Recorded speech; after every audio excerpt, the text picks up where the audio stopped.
Sveiki gyvi! Praeitoje pamokoje kalbėjome apie fizinį bei psichologinį e-sportininko pasirengimą. Pasikartokime. Rengiantis turnyrams, e-sportininkai ugdosi ne tik pasirinkto kompiuterinio žaidimo įgūdžius, bet ir reguliariai mankštinasi, laikosi dietos bei miego režimo, nes aukštas fizinio aktyvumo lygis lemia ne tik gerą savijautą, bet ir gerina reakcijos laiką bei kognityvinės pažinimo funkcijas. Fiziškai sveikas žmogus lengviau ištveria stresą, išlaiko blaivų protą kritinėse žaidimo situacijose. Treniruodamėsi daug laiko praleidžiame sėdėdami prie kompiuterio. Efektyviausias būdas išvengti su tuo susijusių sveikatos problemų – laikytis tinkamų sėdėjimo įpročių. Kėdės aukštį reikia nustatyti taip, kad keliai būtų sulenkti stačiu kampu, o pilna pėda remtųsi į grindis ar pėdų atramą. Kojas reikėtų laikyti tiesiai, nesukryžiavus vieną ant kitos. Sėdint, nugara turi būti tiesi ir su sėdmenimis sudaryti 90 laipsnių kampą. Negalima kūprintis, sėdėti atsilošus atgal ar susilenkus pernelyg į priekį. Pečiai sėdint turi būti atpalaiduoti, nepakelti į viršų. Klaviatūra turėtų būti tokiame aukštyje, kad rankas sulenkus ties alkūnėmis 90 laipsnių kampu pirštai lengvai siektų klaviatūrą. Kad nereikėtų kūprintis ir laikyti galvos nuleidus, kompiuterio ekranas turi būti akių aukštyje. Kaklą visą laiką turime laikyti tiesioje padėtyje. Siekiant išvengti sveikatos problemų, ilgai sėdint, kas 1-2 valandas būtinai darykite aktyvias pertraukas. Pasivaikščiokite, atlikite nesudėtingus tempimo, mankštos pratimus, susilenkite ir išsitieskite, pritūpkite ar tiesiog pasiražykite. Nepamirškite pasukti riešų apskritimais, sulenkti bei ištiesti pirštus.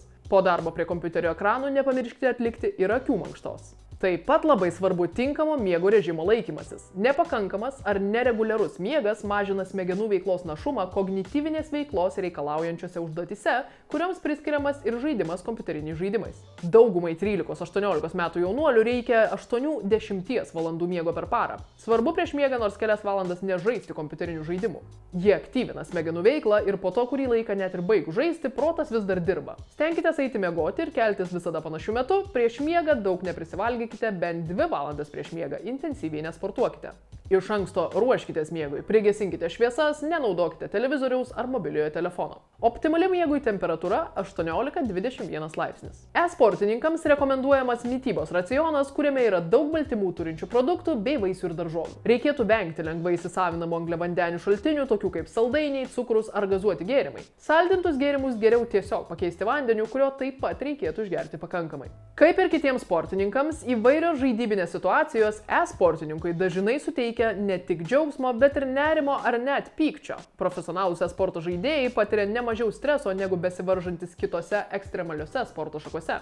Todėl e-sportininkui reikia užsitikrinti tinkamą gyvenimo ir darbo balansą. Treniruočių režimai turi būti parinkti taip, kad būtų laiko tiek mokslui, treniruotėms, fiziniam sportui, tiek ir kokybiškam poilsiui bei socialiniam gyvenimui. Svarbu turėti ir kitų pomėgių, kad būtų sukurta galimybė atsipalaiduoti visiškai atitrūkus nuo žaidimų pasaulio. Frustracija arba nusivylimas mus apima tada, kai matome, jog rezultatai yra prastesni nei tikėjomės arba netitinka standartų, kurių siekime. Geras e-sportininkas turi tinkamai interpretuoti pralaimėjimų priežastis. Tokioje situacijoje reikia išanalizuoti, kodėl gaunamas neigiamas rezultatas. Jeigu nepavyksta pasiekti aukštesnio rezultato, kažką reikia daryti kitaip. Pagalvokime, ką. Kelti per daug ambicingus tikslus, atitrūkusius nuo realybės, nėra gerai. Jeigu jūsų lūkesčiai buvo per dideli, sumažinkite juos ir pradėkite iš naujo. Kai planuojame savo tikslus, svarbiausia, kad jie būtų realūs, konkretūs ir apibrėžti laike. E-sporto žaidėjai turi išsiugdyti gebėjimą išsikelti tikslus, kurie yra pakankamai ambicingi, jog būtų verta jų siekti, bet įveikiami, tai yra, kad būtų nuo mūsų priklausanti reali galimybė juos įgyvendinti. Žaisdami turnyruose tikėtina jausime jaudulį. Aukščiausio lygio žaidėjai nesistengia išvengti šio jausmo, o pripažįsta, jog jaudulys yra neišvengiama žaidimo dalis. Jie tiesiog įsitikinę, kad turi įgūdžių susidoroti su situacija, spaudimą traktuoja kaip iššūkį. E-sportininko karjera nėra vienadienis dalykas, į aukštumas kopiama palaipsniui. Žaidėjai turėtų apsvarstyti, ką jie nori pasiekti trumpuoju, vidutinės trukmės ir ilguoju laikotarpiu ir ką galima atlikti, kad šiuos užsibrėžtus tikslus pasiektumėt. Taigi, taisyklinga laikysena, dažnos pertraukos, nesudėtingos mankštos dirbant kompiuteriu jums padės išvengti daugelio sveikatos problemų. Pakankamas ir geras miegas padės išlikti žvaliu, o taisyklinga mityba tam tik dar labiau padės. Sveikata, kūno, proto ir dvasios, mokėjimas valdyti stresą bei neigiamas emocijas, nusistatyti realius tikslus yra pagrindas sėkmingai e-sporto žaidėjo karjerai.